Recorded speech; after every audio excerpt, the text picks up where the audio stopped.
Welcome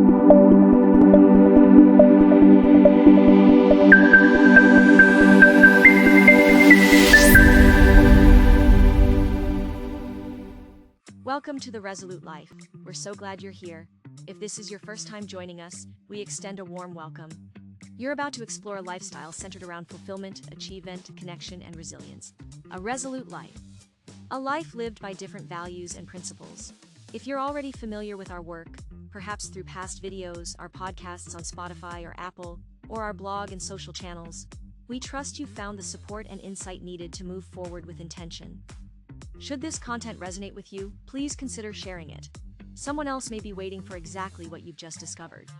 Walk the path together, invite them to be resolute with you. Everything we share here is grounded in the book, The Daily Life of Resolute Beings, Live with Intent. The book is available globally through online bookstores like Amazon and Barnes & Noble, or directly through our website. Don't forget to subscribe to the channel so you'll never miss an episode. Today we are going to expand on the concept of our internal reality. In a previous video, we unpacked the concept of our internal reality by discussing the human reality spectrum. Great video, make sure to check it out. In that video, we found that intent, the magical tapestry of life, is weaved together by billions of imperfect internal realities. The journey of a resolute being involves exposing your internal reality to these billions of others, and in so doing, move yourself closer to universal reality, closer to intent. In this video, we will specifically talk about the process by which our personal reality is formed and maintained. Let's take a look at this graphical representation of this process. The moment we experience something, whether it is sitting next to a warm campfire with our friends, being criticized by our boss at work in front of our colleagues, hugging our child on their birthday, standing next to the grave of a loved one during a funeral, or driving in traffic, our senses are stimulated. We feel the warmth of the campfire, we hear the voices of our friends talking, we taste the sweetness of the melted marshmallow. This sensory information needs to pass through our perception, which makes an instant judgment around the importance of the stimulus based on our beliefs. Information that our perception deem important will be processed further, while other information will be ignored. Our perception then passes the information to our cognitive process, where it digests the information and often changes it to fit our internal reality.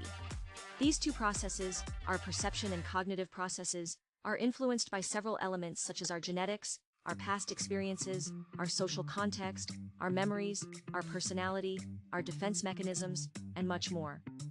Based on the outcome of our cognitive processes, our responses would either be positive or negative. If our perception and cognitive processes agrees that the stimulus is threatening, according to our internal reality, our response to the stimulus would be negative. Initially, we would experience a negative emotion, for example, shame or embarrassment while our boss is shouting at us in front of everyone. This emotion would feed back into our system as a secondary stimulus, and the entire process will repeat itself in an instant and will influence our attitude. In the meantime, our emotional response, for example, the embarrassment, has led to a negative external response like blushing or tears in our eyes. This external response will also feed back into our system, again repeating the process, which can lead to another internal or external response. Let's make this more practical by the following scenario. Imagine you are stuck in traffic and someone behind you hoots, which represents a stimulus. You look up to see another stimulus and find it is someone of the opposite gender, the work of perception. If your internal reality says that members of the opposite gender are bad drivers and not courteous on the road, you interpret, which is the work of cognitive behavior, the action as aggressive. You think back to previous situations, more cognitive behavior, where you perceived that drivers of the opposite gender behaved aggressively on the road. You become angry, which is an internal response. Your anger, which now has become a secondary stimulus, fits in with your belief system and you decide, more cognitive behavior, to do what you always do when you are angry, which is swear at the aggressor, which is an external response. With your eyes still fixed on the other driver, you see that he or she is not reacting, representing another stimulus.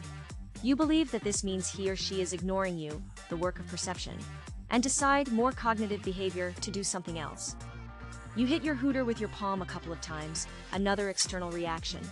Let's look at another example. Sometimes the stimulus could actually be another internal process. Let's say that in your current job you often feel overwhelmed or insecure, which is an internal stimulus. If your internal belief is that you are an imposter, the work of perception and cognitive behavior, this could unlock memories of past failures and rejection, which is more cognitive behavior, which then leads to feelings of shame and guilt, which represents internal responses. This then could lead to sleepless nights and increased defensiveness in work meetings, which is external behavior. This brings us to the end of this video. Now that we understand the process by which our internal realities are formed and maintained, in this coming week, pay special attention to your reactions and decisions. Try and identify how your reactions to external stimuli are formed through your internal processes. Take time to think if those processes are positive or negative, if they are based in reality, or remnants of a very distorted way of looking at the world. Pay specific attention to feedback loops, where you build yourself up emotionally through your own internal stimuli, which then grows and boils into long-term emotional states, such as resentment or depression. Thank you so much for joining us today. Remember to subscribe and to share this video with others. Check out other content on our website, socials like LinkedIn, Facebook, and Instagram, podcasts on Spotify and Apple. We also have a WhatsApp channel where we share daily inspirational messages. And if you have not done so yet, get your copy of The Daily Life of Resolute Beings Live with Intent today.